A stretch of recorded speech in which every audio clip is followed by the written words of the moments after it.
Do you see a future where Google will be just chat? Absolutely. Google will be more of a transactional engine. Craig Campbell is an SEO expert with 22 years of experience who gained 1 million YouTube subscribers within just 3 years. He is an expert in SEO and digital marketing. That is where you need to manipulate the traffic that goes to your website. So you need to use social media, need to use anything you can to nudge that guy off the top slot. And we call that click-through rate manipulation. A lot of people will not tell you that's what they're doing, but you have to be driving traffic from multiple sources. That is what Google wants. That's called search generative experience. So that first answer is pulled from somewhere that Google trusts. However, can that be manipulated? Absolutely. They're always trying to fight ways to throw off the detection, but Google hates it. I've tried it. We built a website that had 1,000 pages on it and we got amazing growth. And then it came to an update and boom, dead. Once you get slammed by Google, you basically get a black pen right through your name. You know, from an SEO perspective, does podcasting actually do anything for your SEO?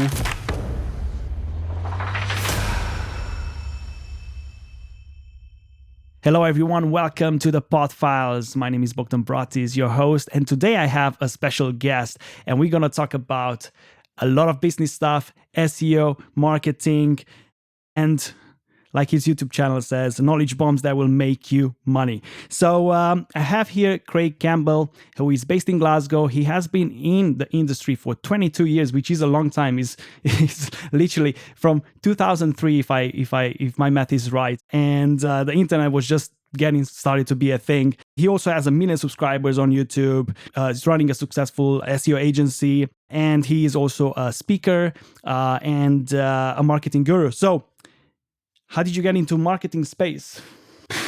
It's basically just timing. Like you said, the internet was just coming out. So I left school 1997 or 98, can't remember. It was one of those years, and a few dead-end jobs. But just when I was leaving school, the internet had just come out. Well, certainly in my house, it just came out. You know, you had the old dial-up connection, which you're probably too young to remember, but it came out and we were able to talk to girls online on MSN Messenger. So when I grew up... I remember MSN Messenger. So when I grew up, if we wanted to talk to a girl, for example, you'd be like, you get your friend to ask her, do you want to, go out on a date with this guy or whatever it was. Like, there was no phones, there was no hiding behind anyone apart from your friend. So like talking on MSN, you're just like, fuck, this is opens up a whole new world. So around about that time, I became obsessed with just what the internet was. It was like a life-changing thing that came into your house. So you're doing research, you're looking at your house on Google Earth, you're chatting to girls and stuff like that. And, as a 17 or 18-year-old, that was just amazing. Yep. But I had a few dead-end jobs, didn't really know where I wanted to go in life. And I'd done those jobs, call centre and various other bits and bobs, but I was always drawn to the internet. So I very quickly thought, there's got to be a way to do something here. And I started out as a really bad web designer back then, because websites were just coming out and stuff. So I thought, fuck it, I'm going to give this a bash. Freelancing. Well, just at home, just playing around. And I'm like, I can throw a website together. Then you had someone else asking for a website and someone else. And before you knew it, you become a web designer on like a side hustle whilst having these crappy jobs. But very quickly, I was able to make more than I was in the crappy jobs. So I'm like, I'm just going to do this shit, of course, full time. But in hindsight, I was looking at the websites and I'm like, they were ropey, very ropey. I mean, that era, he has a particular name. I'm not sure how it's called. I mean, everything looked a bit really weird. Bad. 90s and Web 1.0 or something. Dude, like. I'd been learning HTML and I was able to have like scrolling text going along the top of the page, which you look at that now and you'd be like, Jesus Christ, that's terrible. That? But like red scrolling text. And no like, themes, I would say, like no WordPress themes. Oh, no, something WordPress wasn't even a fucking thing. Yeah, so you would raw code it. Yeah. So it was old HTML and you used something called Dreamweaver. So anyone listening from back in that era will be like, fuck Dreamweaver. It was really bad, but I did realise that I wasn't very good at it.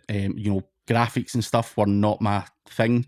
And I found out about marketing, how could we market websites, which seemed to be easier, and kind of dived into that. And that's it. You know, that it was just pure luck, pure timing, and you know, blagging my way around. And you know, one person said to another and said to another, and before I knew it, I had to then get staff, and here I am. All these years later, I kind of figured out the marketing side of it a lot better, and I don't even touch websites now. So one of the things that I'm really interested, because you've been into this for so long, how do you feel things changed over the years? Because I think they changed quite a lot. I was born in 96, so I started getting into the internet space when I was like, 11, 12 or something. So that was like 2010, 2012, when Facebook started to kick in. And even since then, it changed quite a bit. But what's your take on that? I mean, it always evolves. You've just got to keep up with what's going on. You know, back in the day, it was HTML websites. There wasn't a whole lot else going on. You then started to have Bebo and stuff coming out. But even you know, where I was learning, it was on forums. There was no YouTube. There was no video tutorials. Yeah. You know, I had to read like books and go on to forums. So the opportunity to learn gets better because you've got a lot more visual stuff now. But Facebook comes out. You know, Bebo came out first. Then you had Facebook. You've now got TikTok, you've got YouTube, you've got all of these other platforms. So things evolve all the time. You know, AI's now out. You can even, you know, have AI people, personas, and stuff like that. So it's always changing, and it always has done. You know, everything every year just gets better and better and better. However, it's slightly more technical, it's slightly more advanced. But if you're on that, you know, it's adapting year on year. You know, that's how I'm probably a really good all-rounder now, because I've been through every step of the way.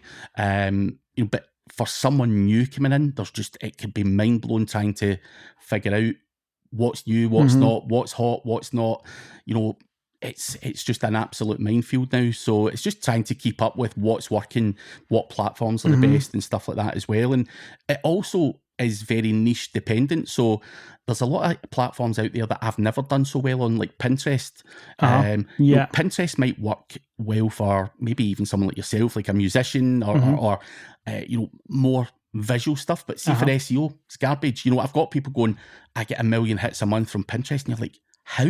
Like, how is that even possible? And I've seen it. They're not very lying. niche platform. You know, I've got a private mastermind as well, and there's a guy in there, and he is in the, believe it or not, the hair and nails industry. That's his thing. You know, he's just a guy, but you know, his wife actually done a lot of it.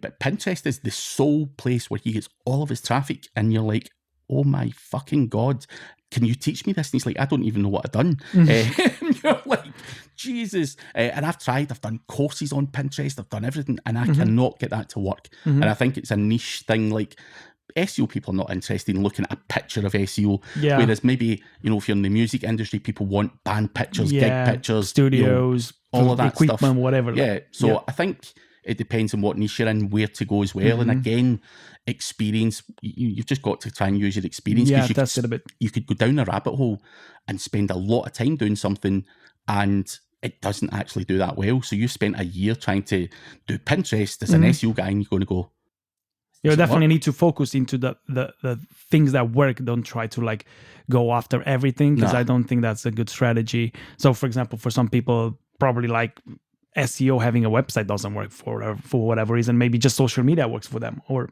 stuff. Absolutely. You know? Even now, I reckon I could shut my website down tomorrow.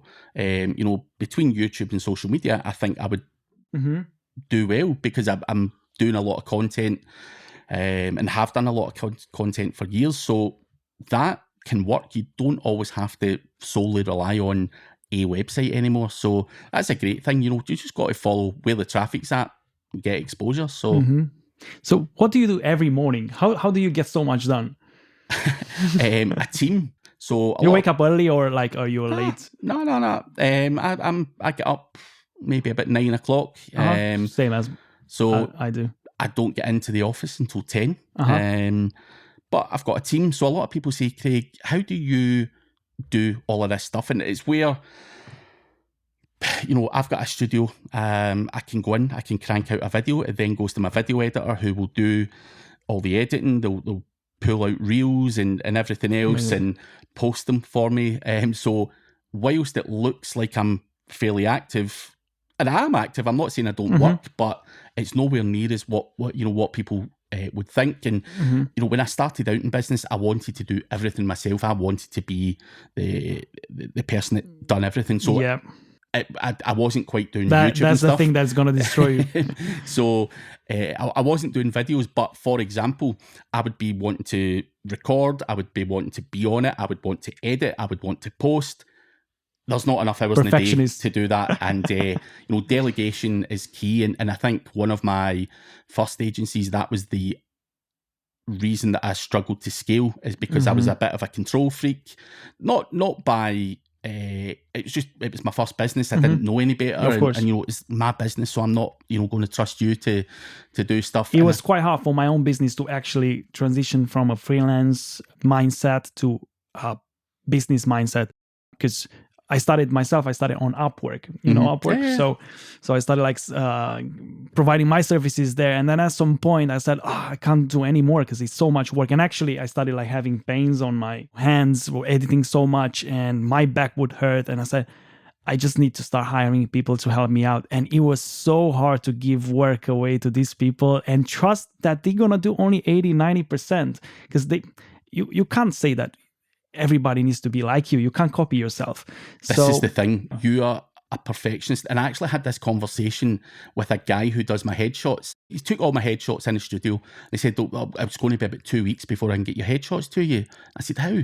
And he says, I've got to edit them. And I went, do you not outsource that part? Yeah. He's like, no. He says, I've tried and I don't trust people. They don't do it exactly the same way. And I had this very conversation with him. I'm like, dude, no one's ever going to do it to your stupid, perfect standard. But they'll be able to do it 80-90%, and you should be spending more time doing what you're good at, taking the pictures, and you've got the studio, fill that thing up. You shouldn't be sitting half of the time or 3/4 of the time editing. That is got to be delegated out. There's guys out there who can do it. There's the technician's mindset. Because I read a book, it's called the E-Myth, and in that book you've got a baker that is trying to do everything herself. She has a baking business and she makes the bread and she is taking care of the customers. She is doing so many things like supplies and everything. And she realized that I can't do this for very long and I can't scale it. And this guy came in and he started no, you need to start building systems around your business. Make sure that whoever you have around, they know exactly how they need to do it, when they need to do it, where. So answer these questions for them so they're not roaming around your business doing nothing or don't have an aim. So you definitely need these structures to make sure that the business works into one direction. If you don't have that and you start picking their work every time, then you burn yourself out. Everybody else in the business, they are burned out themselves, or at least not satisfied because they don't feel like they contributing anything meaningful to your business, and the business fails. So it's not good. Nah, like you say, systems, processes are the two big things where I see a lot of failure. So, absolutely. Amazing. So, let's get a little bit into the SEO stuff. So, I've seen loads of stories and loads of people talk about AI and stuff. You see, now I go on Google and I can search something and then I get an AI response right away. Yep. What's your take on that? What is Google doing now with AI? Obviously, Google's got a lot of information out there, and that's called search generative experience. So that first answer is pulled from somewhere that Google trust, and Google want to give that answer. They're basically taking all of the knowledge that everyone's put on it and taking first slot, which is a little bit unfair. However, can that be manipulated? Absolutely. That's the thing. If you Google something like top or best SEO speakers UK, that answer is me and probably 6 or 7 different friends that are up there. So we were trying to figure out, how do we feed into AI? How did you do that? You've got to be on track. So AI if you look at, there's an AI tool out there, what's the name? Perplexity. Now, it will show you the sources of where the information's pulled from. So then you say, I'm going to put this information on that source to see if my shit will pull through. So we do a lot of testing in the SEO space, and so me and a few friends were like, we'll do this, we'll do that, we'll put that out. But AI at the moment, I think it's Claude, only goes up until April 2024. It's March or April 2024. They don't have information after that. Date, yeah. So it's only up to then. So you have to kind of preempt, if you're going to try and manipulate AI, you have to have done that a while back for it to pull through. Because hopefully, AI will be able to pull through stuff in real time. But at the moment, it's like 6 months behind, if that makes sense. So we've done a lot of testing. We're like, we know this AI is not going away.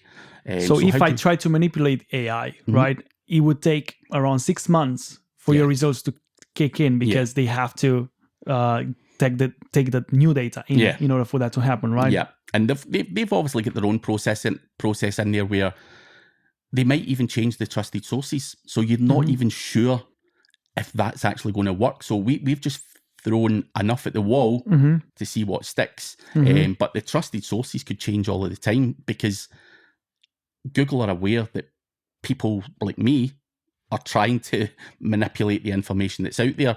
And that's where things can become very dangerous, because you don't know if you can trust what you read on the internet. Yeah. Because is it manipulated? You don't know who actually fed AI with that, right? You don't know where the information is coming from, which is if you don't use like the tool you mentioned, you don't really know where the information is coming from many times, or you don't do whether enough it's research accurate or not. So and obviously AI at the moment, it's not perfect. It's great, but does it give out misinformation? Absolutely. Even for myself, I went into ChatGPT and I was just asking it a few questions about me to see what it would say, and I said, does Craig have a son? Because I've mentioned my son in different interviews and whatnot. And it said, yeah, he's got a son called Tyler, which isn't my son's name. My son's name's Charlie. And I'm like, is his son not called Charlie? And ChatGPT's like, oh, yeah, it is.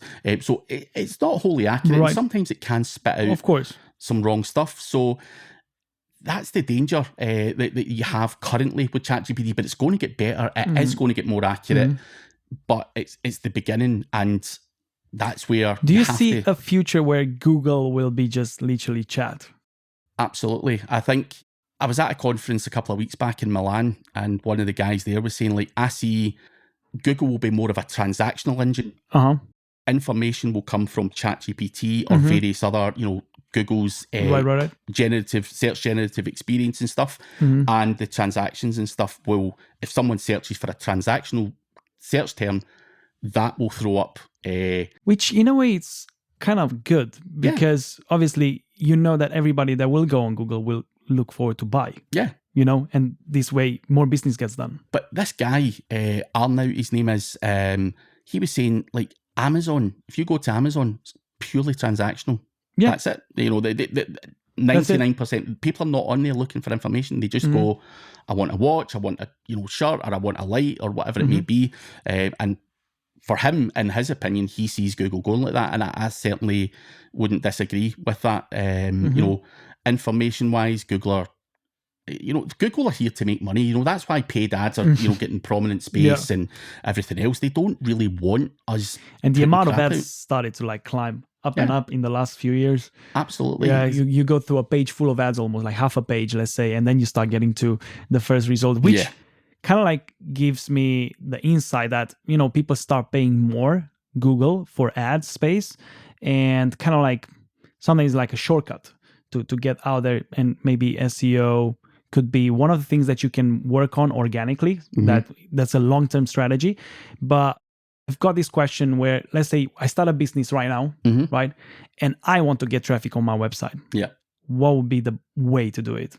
Because obviously there's no organic growth just yet. No backlinks, nothing. Keywords, nothing like that. I mean, SEO is going to take you months to get where you need to be.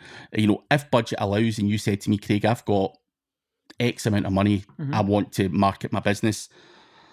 You can get instant traffic from Google ads, Facebook ads, TikTok ads even. You know, there's a lot of places where you could get instant traffic and instant sales right now.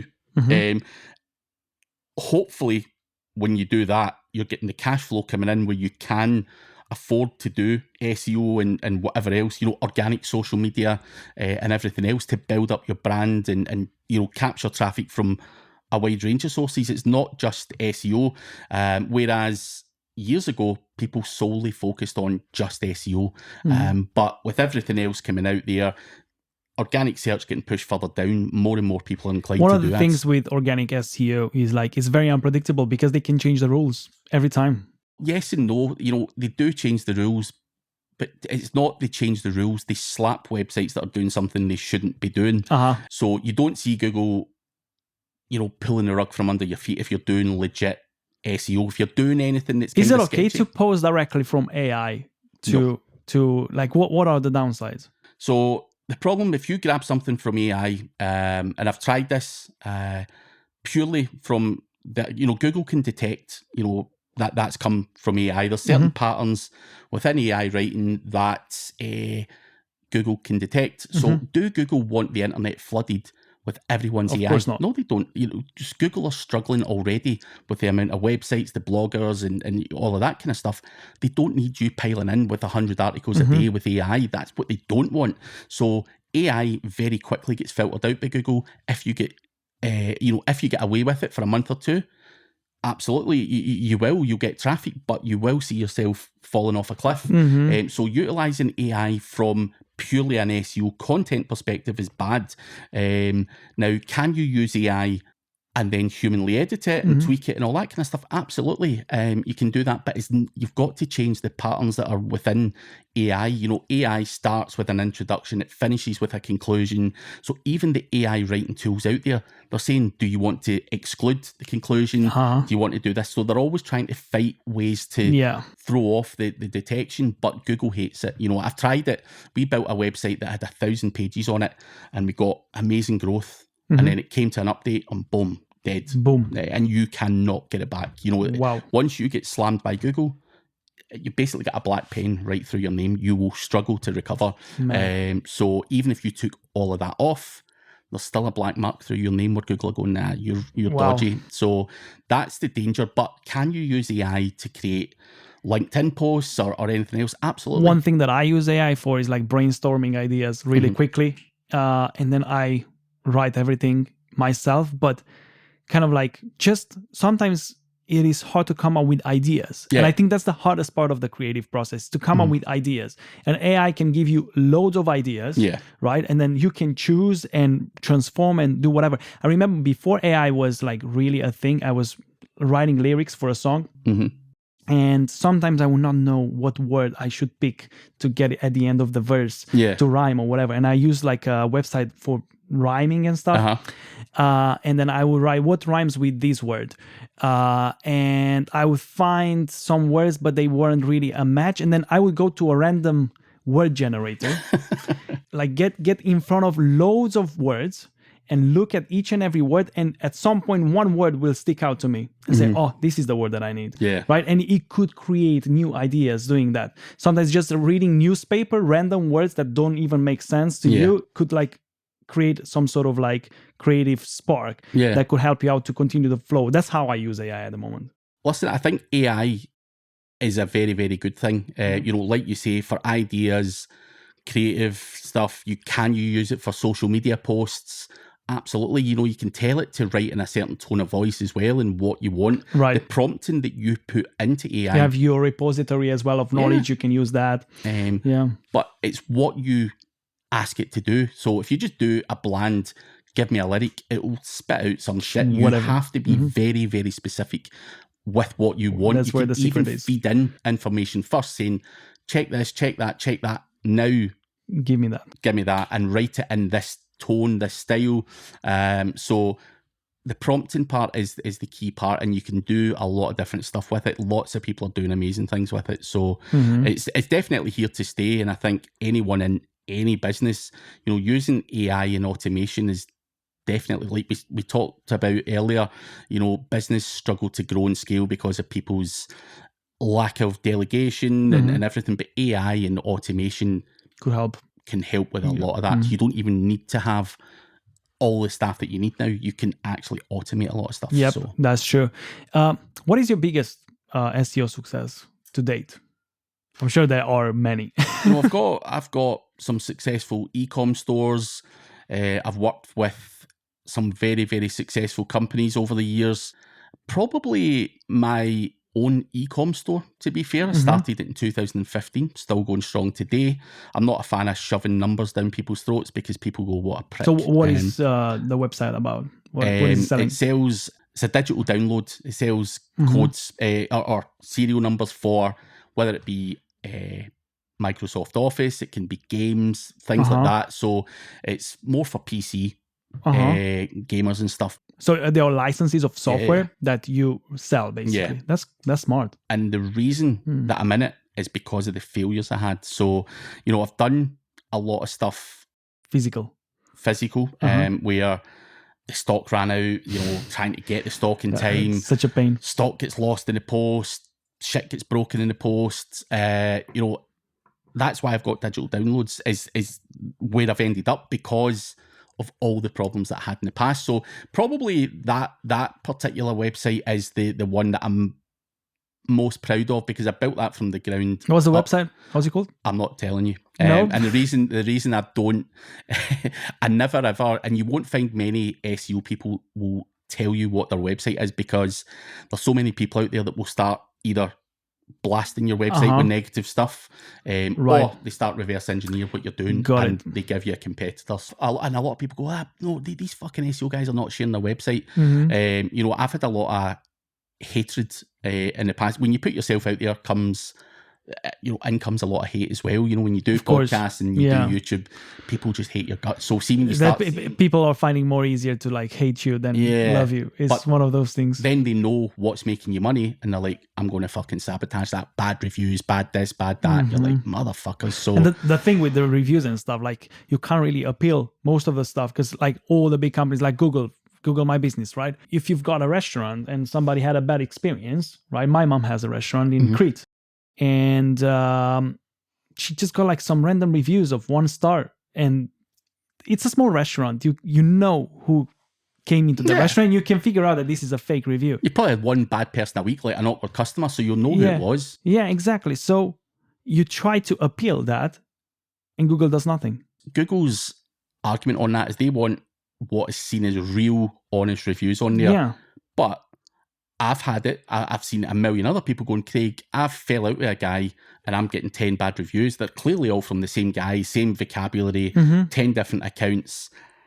And Google don't do fuck all about it. But that's bad because they take a monopoly on these reviews, right? So obviously, anywhere you go, you'll go and check Google reviews most of the time. There are a few others like Yelp or Trustpilot. But let's say the restaurant business, right? They use exclusively Google because people like go on Google Maps, they find the restaurant and they see the reviews straight away.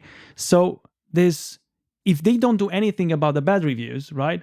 Then obviously this is really bad for the businesses. Absolutely. You could really like terminate one business with just paying loads of people to like slam that business with bad reviews, and that's it. Exactly. It's very, very common for that to happen. So, we hear of that all the time. People come to us saying, Craig, I've been sabotaged here by someone. Is there anything you can do about it? Is there a strategy that you can use to recover from that? Or yeah. So you've got something called Google Local Guide. So when you give reviews or when you post photos to Google My Business or Google Business Profile, as it's now called, you get points for that and your local guide score will go up. So if you start to report that from powerful, trusted accounts, you will start to see some of these disappearing.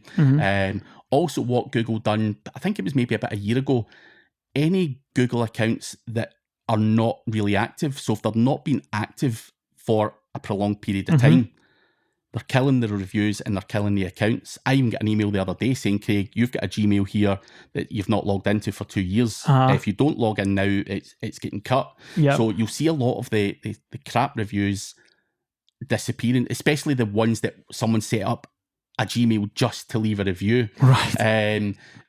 If I was to go in and leave, your family a bad review, I'm active on Google all the time, so that's not going to disappear because they know I'm a real person, I'm trusted. So if I wanted to sabotage you, that is likely to stick. But it's the ones that have got the little eggshell head and they've only ever left one review. Those are quite easy to make disappear if you've got trusted accounts that say that's spam. So there are ways to try get around it to some degree, but not always. There is always the odd one. You're like, this fucking motherfucker won't disappear. So yeah, that's the downside of Google reviews. You mentioned mistakes. Like, tell me one little mistake you've done. Mistakes in terms of businesses. So I am an impulsive guy. So you do SEO, you get the confidence that you can rank everything and anything, and you're like, fuck, I'm going to do this, I'm going to do that. So an idea springs to mind. One of them was women's clothes. And got the website made, started ranking it, then decided what clothes we're going to sell. So me and my wife are going through the wholesalers and stuff like that, and bought all of this stuff. And I've told this story numerous times. People laugh at it. So she's picking bags and dresses and whatever else. It was like girls' party clothes or something it was called. And I seen these white knee-high boots on the wholesaler, and I'm like, we need them. And my wife's like, what? They're disgusting. Like, no way. Like, and I'm like, fuck it, buy them. Now, these boots were the best-selling thing ever, by the way, on this website. But the people were buying them. But the only problem we had was transvestites were buying them. So women's shoes or women are typically smaller than a guy. If that makes sense. Of course. So guys would be trying to ram themselves into like this size 7 white boot, and they'd message back going, oh, they're not a real size 7, they're shit, I'm sending them back, I went out dancing last night and they're all fucking cut my feet and all that. And you're like, dude, you can't send them back with blood in them and all that, like, what are you doing? And they're like, no, these are not a size 7. But anyway, so we had all of that, and you're like, fuck. But also, by nature, I don't know, what your wife or partner's like, but my wife will buy, if she sees something she likes, like let's say at a top, she'll buy 3 of them, because when you buy something online, different brands have different fitting styles. They're not all the same size.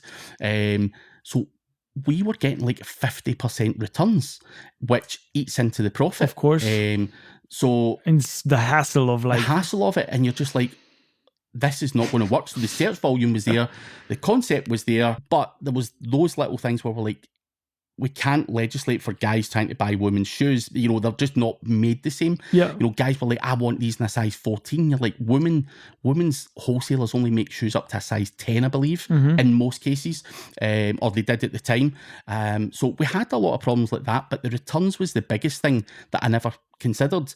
And another one was the e-cigarette business. So years ago, that was just, you're always looking for the latest hot thing to get into. E-cig, so again, impulsive, just jumped in, made the website, got it ranking. We even bought a kit how to make these the e-liquids and stuff. Then we decided we'll just use a drop shipper. We couldn't be fucked making it. However, started ranking, doing everything else, started to get sales in, but the legal implications around that business, we couldn't do paid ads because it's nicotine. PayPal were the only people to accept payments for it. So banks and stuff would not take payments for that particular product. And there was some other legal things that were going on. So I had dived into it without considering the full business or the legal implications. So again, there's just things like that I've done. And I always put that down to, I get an idea and the first thing I do is go and check for domain names, throw a fucking website up, and then start considering the business side of it. Well, in a way, that's good. I mean, I tend to do that sometimes as well, just because, I mean, if you stay and you don't do, like if you're waiting for the perfect thing to happen or until you get the business plan together. And even with my business, the way I got into my business was just like bang, just going. But sometimes it could stick, it could be good, and sometimes it's risky. It's good that you have that drive, you know what I mean? And from each and every mistake, if you can afford to make, right, to make them, right, then you learn from them every time. So, I think, in hindsight, I've had more failures than successes because of that. Now, obviously, I think very, very differently. And I'm not one of these guys that will sit and overthink, but I do a bit of thinking about things. And I think it's just trying to get that happy medium, because people like me will probably, if I kept up the impulsive thing, would always be poor. You're always going to get more losers than winners. And there comes a time, you make money, then you lose it all, then you make some more, and then you fucking lose it all, and you're like, I can't fucking keep doing this. This is not fun. Yeah, you just got to think wisely. And I think, that's why I do masterminds, I speak at conferences and try and help people, because it's just trying to stop the next generation falling into the same shit that I've done. Like, it's taken me a while to figure things out in terms of SEO. Even, I had to learn in forums. It took me probably 8 years to fully figure out what I was doing and actually have confidence to know that I can rank a website. You could do that in probably 6 months now, just with the material and courses the right and stuff, coaching, and someone taking all of the mistakes away. So it can be done a hell of a lot quicker, and that's what I try and emphasize to people. I don't like to talk about all the successes and look at me, I've got this and I've got that. That's not for me. I try and say, look, I've got some fun stories, some shit that I've ended up in. Try and not do it. There's always a meaning to what I'm trying to say, and whether that's been impulsive, not delegating. I've had an agency, and it's dissolved, and it was because I had too many staff, I had the ego and stuff like that, and I wasn't delegating properly, and basically I was literally paying out what was coming in, and I couldn't afford to pay the tax man, the VAT bill and stuff. So I wasn't really thinking about profitability. It was all just turnover and staff, and again, that I always put that back to the old ego. And was I doing that to say to my mates down the pub, I've got fucking 25 staff or whatever it was? Like, who was I kidding? No one cares how many staff you've got. No. It does not matter. What you do is the systems, the processes, and how much money's in your back pocket. If you can afford to go on holiday with your family, or do nice things, or invest in things like this, absolutely, that's what success is for me. And as I say, I was foolishly, I don't know why, but I went down the old ego route and had a lot of failures. So, hey, failures are a learning curve.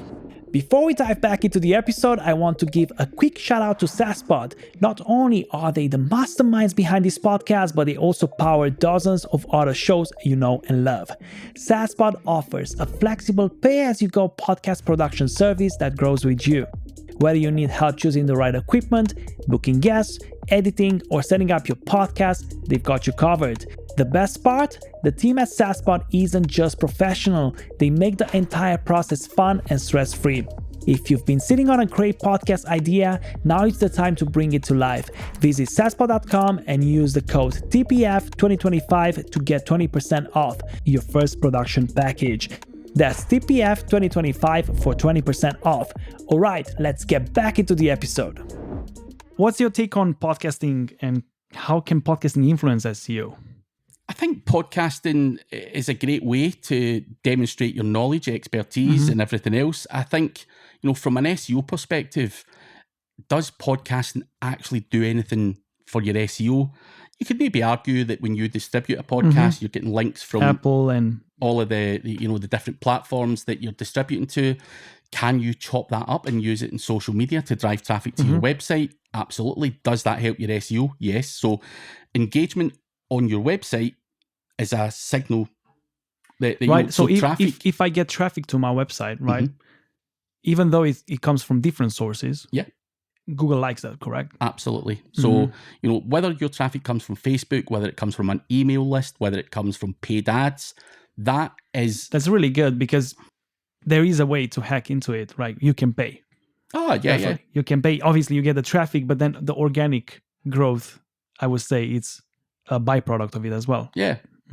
But you have to be doing everything. So let's say I'm stuck in position 5 for Podcast Studio Glasgow. Do I need to do anything with the content? Do I need to build more backlinks? More often than not, it's not about that. You will have matched like for like with the competition. The people that are in the top 5 are normally up there because of the engagement that they're getting. So obviously the guy in position 1 is getting the most traffic because of the position he's in. Now, he's either been there for a hell of a long time. I've had so many people come to me, dude, going, how's that piece of shit website number 1? That's a terrible looking website. You're like, it gets all the traffic. It's been there for 20 years. Google ain't shifting it because it trusts it. It does what... And Google is not a human. It is literally crawling into your website. The bots are crawling your website for content. It doesn't matter. I mean, it matters how your website looks and functions and the speed as well. But the robot doesn't really look at the color of your website or something like that. Stuff like that, it's all stuff you could argue back and forth all day about. But does Google look at your analytics and say, this website serves the purpose that, for someone looking for a podcast studio in Glasgow? Absolutely. So we're going to keep showing that guy. Of course. And that is where you need to manipulate the traffic that goes to your website. So you need to use social media. You need to use anything you can to nudge that guy off the top slot. And we call that click-through rate manipulation. And a lot of people will not tell you that's what they're doing, but you have to be driving traffic from multiple sources. Google are going to go, this is a real brand. This is a real guy who's trying this, and this. That is what Google wants to put in position 1. And if you're failing on that side, you're not going to be position 1. If someone else is doing it, then that's really good. Lines. That's good. It's good. It's more of a holistic approach to it.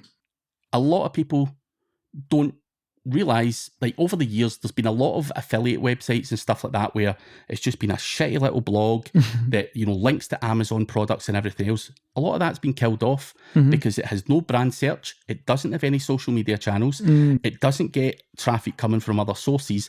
And when people hit the website, they click on an Amazon link and they go straight to Amazon. So all of the signals that Google now want from a real business are not there.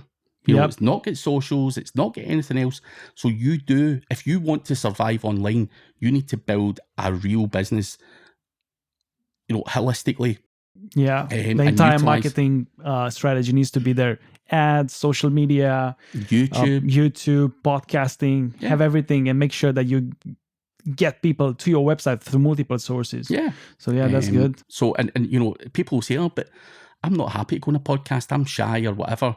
Get someone in your company to do it. It's very easy to get on podcasts. That everyone's looking for guests. If you've got some value to offer, then go for it. And do it. If you don't, the way I see it, if you don't put your face out there, someone else will, and they're taking the money. So of course, that's even maybe for yourself, you're probably sitting going, should I do a podcast? Should I not? And you go, fuck it, I have to. I've not really got an option. This is exactly what I did. Obviously, I produce podcasts for other people, and I said, man, we're producing podcasts, but I don't have a podcast of my own. So I definitely want to start this. First thing first, showcasing my expertise, my guest knowledge as well. You position yourself into the space as an expert. So there's so many benefits from running a podcast. And obviously, it keeps you accountable. It's also a networking tool as well. Yeah. There's so many things that you can get out of the podcast, which is absolutely cool. Like even for here today, I've met you for the first time. Will I be able to tell people that there's a nice podcast studio here? Or do I get people come to me going, I need someone to edit my podcast or produce my podcast or whatever it may be? Absolutely. So you just never know. Every individual you meet, you might not think, they might not bring value now. Could be in 6 months, it could be in 2 years, where you've actually sat and had a conversation with that person. You're like, nah, like I can see what you're doing here. I respect it. And people always deal with people that they've met. If it's a crappy email or whatever, you don't have that kind of personal connection. And I think, even just from a networking perspective and stuff like that, and people actually coming here and sitting going, this guy's worked hard, and you won't mind telling people about it. So again, maybe you're out your comfort zone, but that's a great thing. And I would advise anyone, if anyone thinks I'm comfortable speaking at a conference or sitting on YouTube. And it's a learning curve. Obviously, you start a podcast, you may be not a great host or whatever, but you force yourself, you put yourself into, outside the box, and you evolve some skills that you never thought about actually, developing, like speaking, staying in front of a camera, using a microphone, all that stuff. It's really important for a business owner because you talk to people every day. Yeah. So, yeah. There's a lot of skills there, and people, believe it or not, people actually come to me for tips on public speaking. And if I was to tell you that when I first ever done my public speaking gig, I was drenched in sweat, dry mouth, literally close to shitting my pants. And the more you do it, the more comfortable you become. And then people are going, man, you're really confident on stage and stuff. Can you teach me how to do that? And you're like, there's not much I could give you some direction, but you've just got to do it and do it and do it and analyze it. It's experience, and it's a feel. I've been in the music industry for quite some time, and I played on quite some big stages, especially in Romania, in my country. And every time I would go on stage, I would get nervous. There would be, so many eyes looking at me, and singing in front of them or playing keys or whatever, you get very nervous. And one of the things that I found that breaks it is, first thing first, don't think about it too much before. Yeah. Just go there and be the best version of yourself. The more you think about it, the more you analyze it right before you get on stage, the crazier is gonna be for you, and you may lose yourself for whatever. And if you lose yourself, it doesn't matter. Just be yourself. People like authentic people. Well, right? That's it. But if you if every human being makes a mistake, even Taylor Swift, I'm sure, goes on a stage and fucks, something up, or doesn't start the song right, or whatever. But what's the worst thing that can happen? And people overthink it massively. What if you what get if, viral? What if? Everybody, more people know about you now. But more people like me on stage because I'm authentic. I swear, I wear shorts and a t-shirt. They're like, at first I'm like, people are like, who the fuck is this guy? Tattoos, swearing, shorts and a t-shirt. And then I'm like, no, he's all right. I hope that's what they think anyway. I've got still some people that say he's a prick, but authenticity's a big, big thing. And, just being yourself. I've been fortunate where I've not had to, I've just been honest, telling my story, and it's never really gone far wrong. So you just got to, again, put yourself out there. And I remember looking at people on a stage before at conferences and stuff that I was attending. I'm like, that guy's talking shit. Like, I could do better than that. I'm more experienced than that guy. Like, but you've seen everyone swamping to him, like giving him money and, for the courage whatever. to get together. So. And you're like, fuck, and that's where I went, fuck it. I'll do it. I'm going to do it. I'm sitting here, no one's coming to me, and everyone's throwing money at this guy. So we need to somehow switch this around.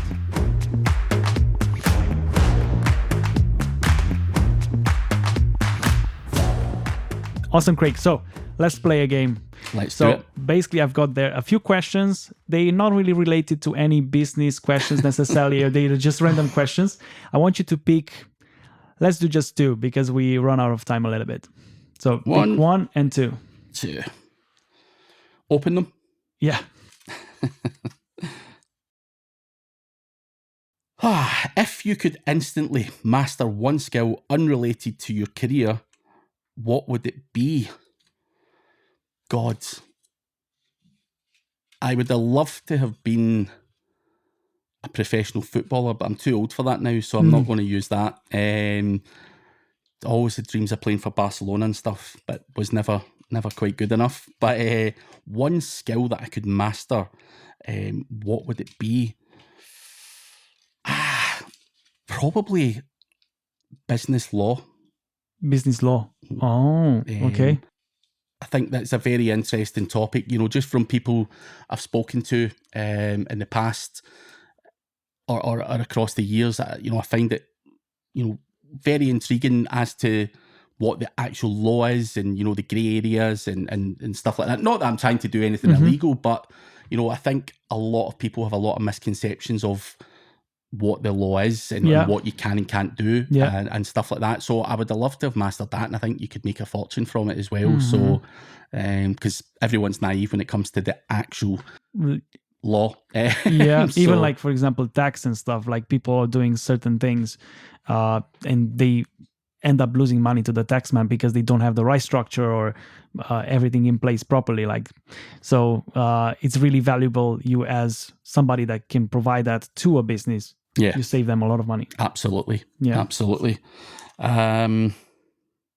Jesus. What is it? What is the strangest thing you've ever Googled? Oh, man. I mean, I, over the years, have been involved in some weird industries for people. So I'll tell you a funny story. I was on 2 consultancy calls back to back, and I was at home, and the first one was like some plumber in London or whatever it was going to be. So my wife's walking back and forth in the background, and she heard me going, "Oh, this plumbing thing and all that kind of stuff." And the next guy had a swingers website on the consultancy call, and we're talking about swingers and all the search terms around about that. And the wife just like stopped at the door and like looked in, and then she said to me after, like, "How the fuck did you go from talking about plumbers to swingers?" Yeah. But in years gone by, I have worked with people who provide tantric massage. Don't know if you know what that is. You could Google it. Anal massage. Yeah. I have had people in the foot fetish industry. I've worked in the adult niche, for a lot of different things. We've got 2 clients on that as well. In the US, we produce one podcast called Holy Randall podcast. You should Google that. So these are the bizarre ones. So I remember once we were doing it for a woman who was a dominatrix in Glasgow. And there was just certain terms on her website where we're like, what is that? So there was one. So she done everything. She would stand in your balls with high heels on. Yeah. She would, torture you. She would whip you. But there was something called queening. And we're like, in the office, we're like, what the fuck is queening? Which I might be wrong because this was a long time ago, but I'm pretty sure it's when the woman stuffs your face in her armpits and shit like that. It was something like that anyway. And we're like, fucking hell. So there was a lot of stuff like on her website where we're like, I've never even heard of this. Like, I didn't even know this was a thing. So that type of stuff is certainly stuff that I've Googled, and we get a lot of bizarre inquiries and niches to look at, and I do a lot of consultancy calls, and I've had hemorrhoids. People have been selling hemorrhoid stuff. Anal bleaching cream. Like, dude, some of the stuff is just outrageous. So from fetish to porn to hemorrhoids. So quite a few strange things you Googled. So for your job. So if anyone's ever to see my browsing history, crazy I'm stuff. just doing research, mate. Research.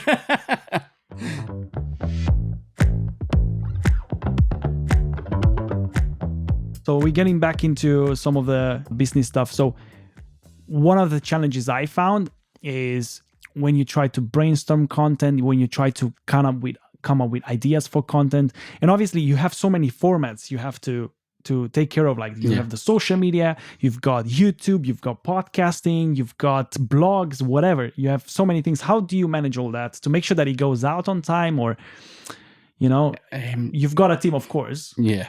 But maybe you can give us like what's your strategy there? In that question also, maybe tell us like your YouTube experience as well. How did you actually manage to grow the YouTube channel because you started that in COVID, I remember. From what I've seen on your website. And that's not a long time actually to get 1 million. No, so I'll tell you that as well. So with the strategy, if I'm doing an educational video, so I will record the video over the shoulder, screen recording, and I'll tell you how to do this, do that, whatever it may be. From there, what I would typically do is there's an AI writer called Koala Writer. Now, I will get that to transcribe the video into a blog post. So, and then humanly edit it and tweak it and all that kind of stuff. Now, that then gets added to the back end of the website, ready to go. And then the video that you make can obviously be chopped up into shorts. I use something called Opus Clip, where there's lots of different variations of that tool, but again, that would go out in social media and stuff like that as well. So whilst you create one piece of content, it can cover everything that you need. Can it be turned into a blog post? Can it be turned into some social media shorts, luring people over to YouTube? And obviously the video finally goes on to YouTube. And again, YouTube's a search engine. People will search for stuff in YouTube. So it's really important that you rank well for your search terms on YouTube. So that is also really, really important, you know, and that goes on to the next question, you know, how did you grow on YouTube? So I had YouTube since about 2016, but it was just here and there, you know, just a couple of shitty videos. COVID came, couldn't speak at conferences, and I was bored. You know, I was just literally bored, and started cranking out videos, doing question and answer sessions with some friends. I also gave away a free course in COVID that 50,000 people signed up for overnight. Wow. And that brought me a lot of YouTube followers, so it kind of blew up in that way. So what was the course on YouTube? No, it was on SEO. So I gave away a free... No, but the course, where did you host that? The course was on YouTube. On YouTube, yeah. So basically what I was doing is I had it... The course was also on another platform as well. Now, I was trying to force people over to the YouTube. So I was giving the majority of it away and then saying, come here and ask questions and do all of that kind of stuff. So I'm trying to force people over to the YouTube. I also put a lot, so I sold a lot of courses previously to that. So I put a lot of my older courses on Udemy. Now, scary the amount of traffic and people and subscribers you get in Udemy. So I put them up for the lowest price I could on Udemy. Again, it was just all about brand awareness, exposure, and trying to get them over to YouTube to get the new stuff. Because I didn't say it was the I like that approach. So there's a lot of stuff there. I've done a lot of paid ads as well. But I was already relatively well known across social media. I'd spoken at conferences for many years. You started getting like the followers to subscribe you there, and that started to create an effect. So it just kind of blew.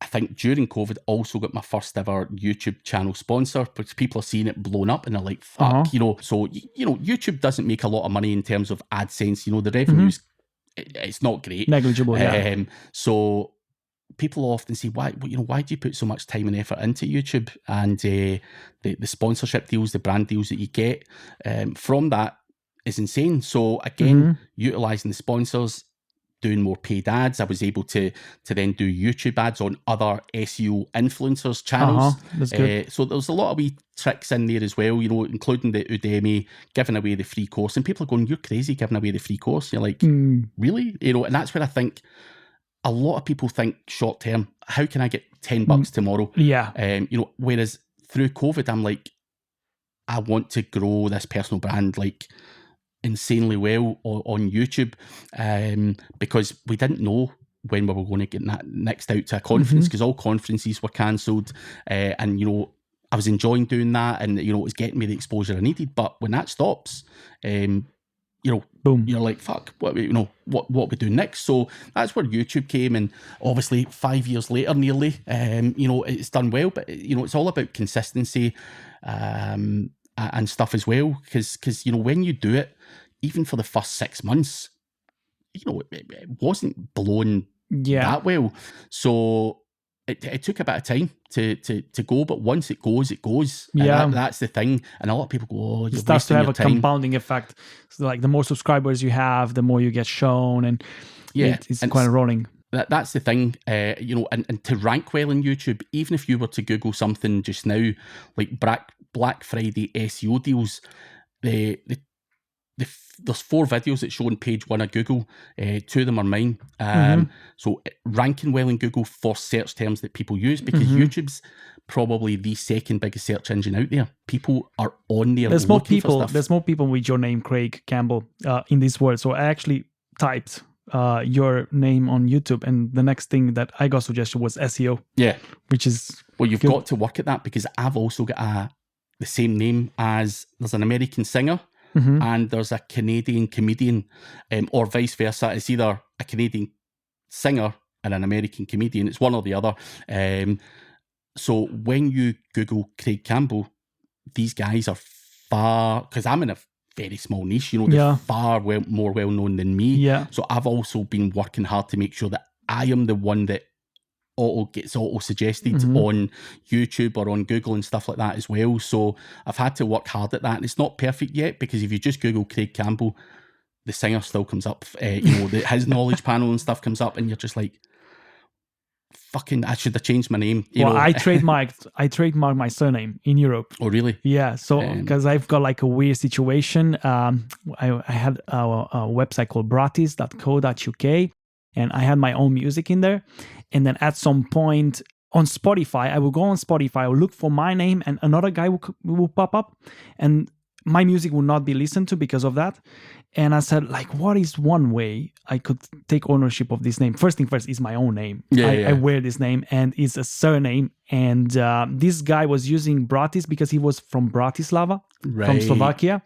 So I was like, to be honest, I have more ownership of this name than he has, because that's my name. And then at the same time, I was saying, I was using this name for years and years, and this guy just came in, right? So that's not good. So then what I did, first thing, I went to the European Union Trademark Association, how's it called? WIPO, I think it's called.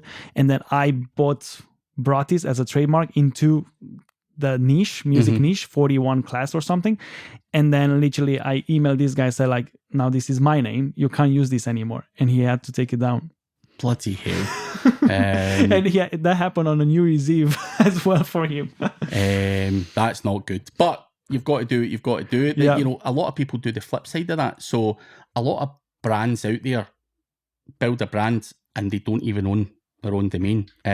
So a lot of people like me could do brand jacking, we would call that, and you could make money off of that. You know, like if it was a hotel chain or something. You could have, for example, you could have one name, you could have the same name in two different classes, niches, and if they don't collide, if they don't go to the same product, the same idea of a business, then it's fine. You can't actually legal attack it anyway, in any way. But let's say we've got like two businesses that are called Apple and they are into technology, then there's a problem.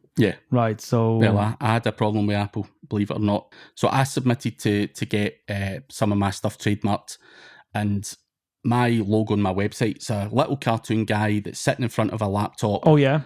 It used to have the Apple logo on it, and Apple really chased my ass. Really? And that Apple logo was on all of the openers to my YouTube. So I took it off the website and I took it off of everything else. Especially if you embedded that into the video itself, that would be a problem, because you need to re-upload. And so we had to clip the introduction to the videos away, because Apple were like, get it off the introduction to the video, and we had like hundreds of videos, so had to get it off, because once the lawyer's on you, you've got to basically get rid of it. And I'm like, dude, I'm not trying to kid on Apple, fuck's sake. It's free advertising. It's a freaking small Apple logo on my logo. I mean, it's like, it's, you know, free advertising for them. Like, I'm not selling laptops, I'm not doing anything, but they're like, get it down. And I'm like, using Apple products, like any other. And I'm a big Apple fan. I've got the phone, I've got the laptop, I've got the earphones. Fuck me. But yeah, once they were on, they were not letting go. And amazing. There's nothing you can do. And my video editor person who does all the uploading to YouTube, she had to sit and go through and clip and clip and clip, and you're like, fuck. Because I wasn't prepared to take the videos down. I'm like, I've worked too hard at this, YouTube, for you just to come along and take them down.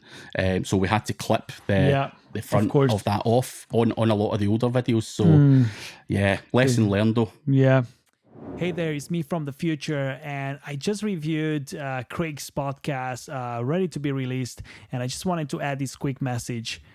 Craig is an amazing guy. He provided us a lot of information, but we touched on a little subject right there in the podcast, and that is law, legislation and all that, which is quite interesting. It's an interesting topic, and the next episode next week is going to be exactly about that with Adam Morgan. It is an insightful episode.